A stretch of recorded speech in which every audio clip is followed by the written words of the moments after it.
The Gospel according to John, the 17th chapter. In this reading, the church hears Jesus' words on the night before his death, his prayer for his disciples, and for all who would believe in him through their words. The reading begins at verse 6. Jesus prayed, "I have made your name known to those whom you gave me from the world. They were yours, and you gave them to me, and they have kept your word. Now they know that everything you have given me is from you. For the words that you gave to me, I have given to them, and they have received them, and know in truth that I came from you, and they have believed that you sent me. I am asking on their behalf. I am not asking on behalf of the world, but on behalf of those whom you gave me, because they are yours. All mine are yours, and yours are mine, and I have been glorified in them. And now I am no longer in the world, but they are in the world, and I am coming to you. Holy Father, protect them in your name that you have given me, so that they may be one, as we are one. While I was with them, I protected them in your name that you have given me. I guarded them, and not one of them was lost, except the one destined to be lost, so the scripture might be fulfilled. But now I am coming to you, and I speak these things in the world, so that they may have my joy made complete in themselves. I have given them your word, and the world has hated them, because they do not belong in the world, just as I do not belong to the world. I am not asking you to take them out of the world, but I ask you to protect them from the evil one. They do not belong to the world, just as I do not belong to the world. Sanctify them in the truth. Your word is truth. As you have sent me into the world, so I have sent them into the world. And for their sakes, I sanctify myself, so that they also may be sanctified in truth. The gospel of the Lord. Praise to you, O Christ.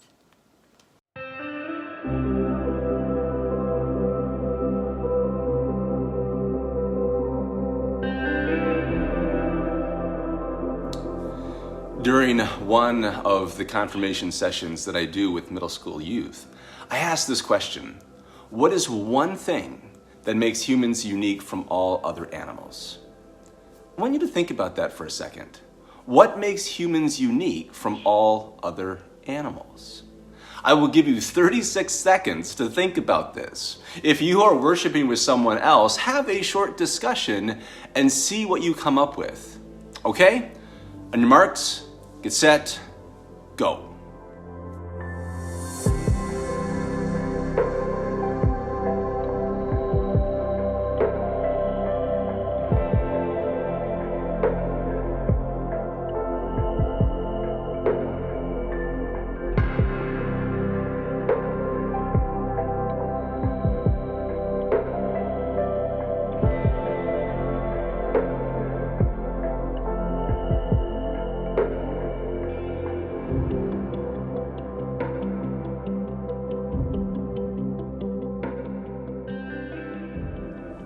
So, what did you come up with?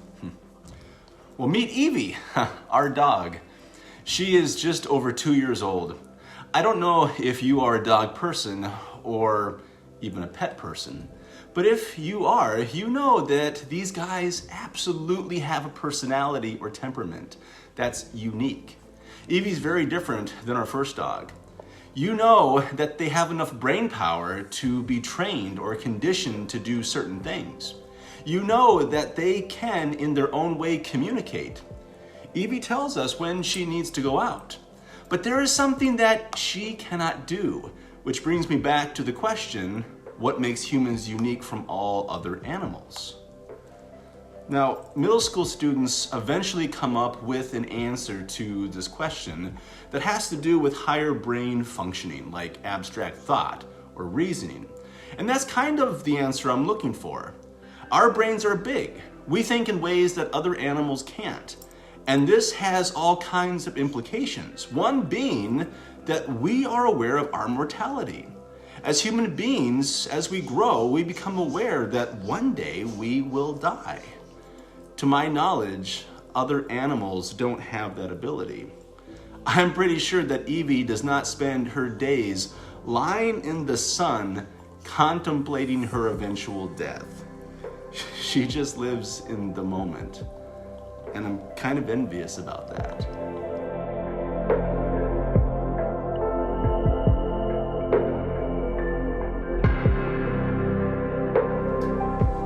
Knowing that you will at some point cease to be, well, it brings on an existential crisis. Does your life have meaning? What do you want to pass on? If you died tomorrow, would your kids be okay? Would your spouse be okay? Would you be satisfied with the things that you've done, the way that you've lived, the life and legacy that you left? I mean, one of the ways that we deal with this existential crisis is to ignore it. We busy ourselves with all kinds of things so we don't have to think about our mortality. But eventually it catches up to us and we have to deal with it.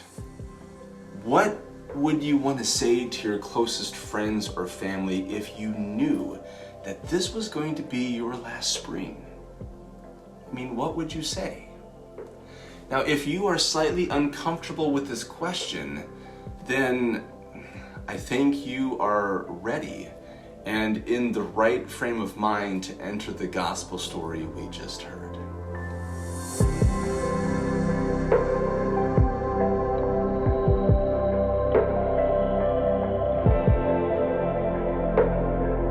So, about today's gospel reading, Jesus is sharing a final meal with his disciples.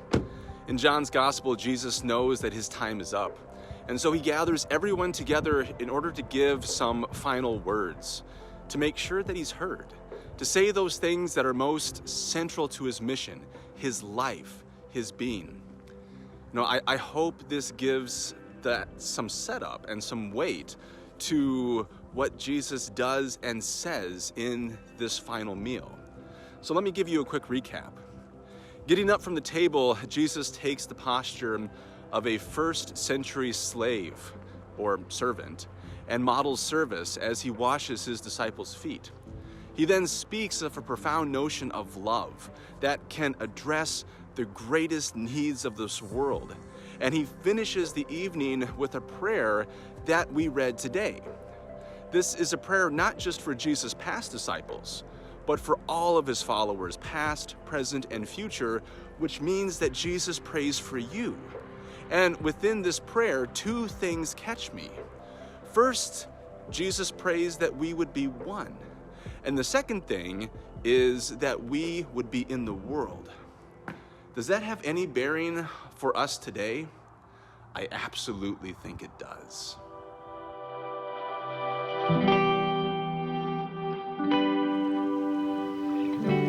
I am largely a product of my culture.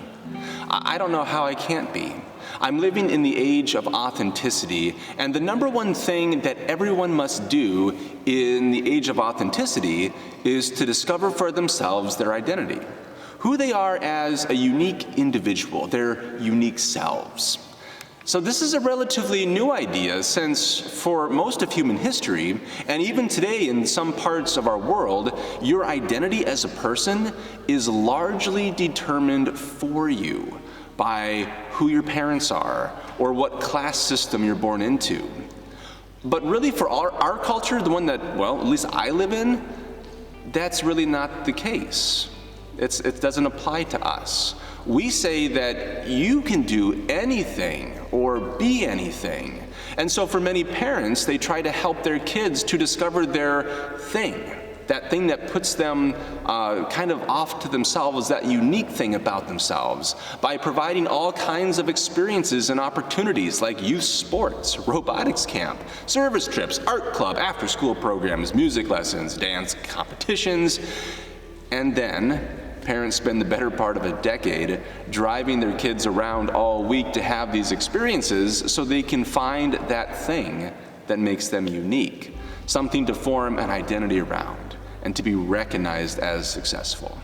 I mean, I can't tell you how many good things can come out of this idea that you can be a unique individual.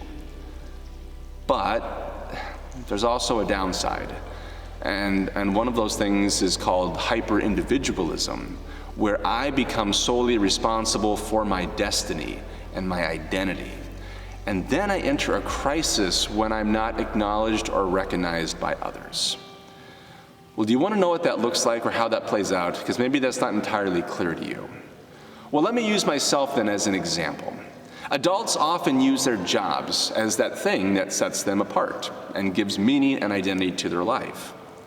So if I wrap my whole being to this idea that I am some interesting, engaging, dynamic pastor figure doing good and helping others, but others don't acknowledge that or give me recognition to the level that I need, well, then what do I do? I mean, that's who I am, isn't it?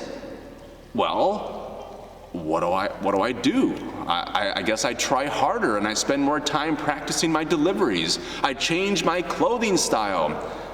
Maybe I get a tattoo on my forearm, because dialed-in pastors these days sport Greek and Hebrew word tattoos on their forearms. But what if all that doesn't work, and I'm still not recognized to the level that I think I should be by others? What if people say, you know, Chad, you're just not that great? Well, what do I do? Do I quit? I mean, who am I? I mean, when this happens, it's painful. But in the age of authenticity, the greatest sin is trying to be someone you're not. And no one would dare tell you who you are, because you can be anything you want to be in the age of authenticity. I mean, that is why when Jesus prays that we would be one, it's striking to me. I mean, it really is. It hits me in ways that Jesus' culture never would have heard this. Too many people think that unity means sameness, and that is simply not the case. I mean, here's what Richard Rohr has to say about this. Oneness with God is not intended to be a private experience. We establish boundaries to try and reinforce individuality, but what we get is isolation and alienation. We distinguish between ourself and the natural world, and what we end up doing is exploiting the environment from which we feel estranged.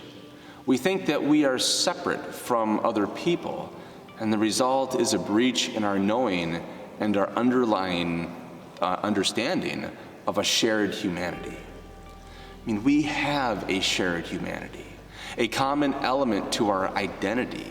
And for as much good and opportunity that comes from being able to be a unique person, what Jesus really, really, really wants you to know is that no matter who you are or where you go, that you are bound to me and I am bound to you, and that we are bound to Christ, and together we're bound to our neighbors.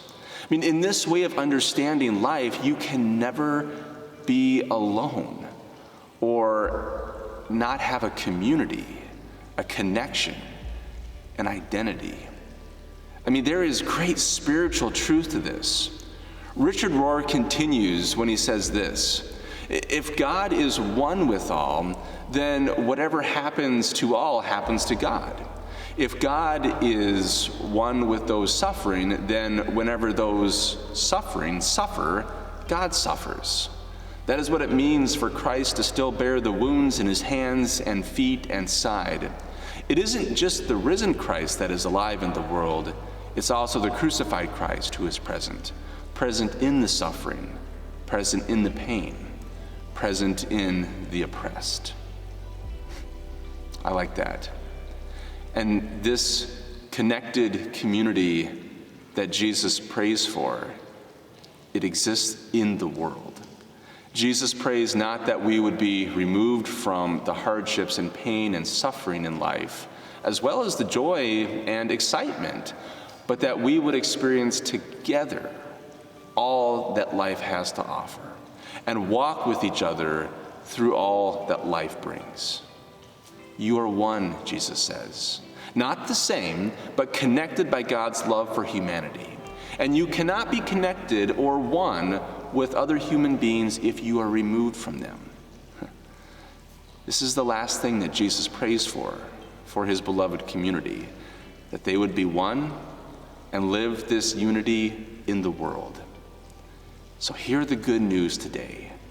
For as much time as you spend cultivating your identity, setting yourself apart as a unique individual, don't forget that you are not in life by yourself. We are connected to the joy and pain of others as we walk in the world as a community following the way of Christ.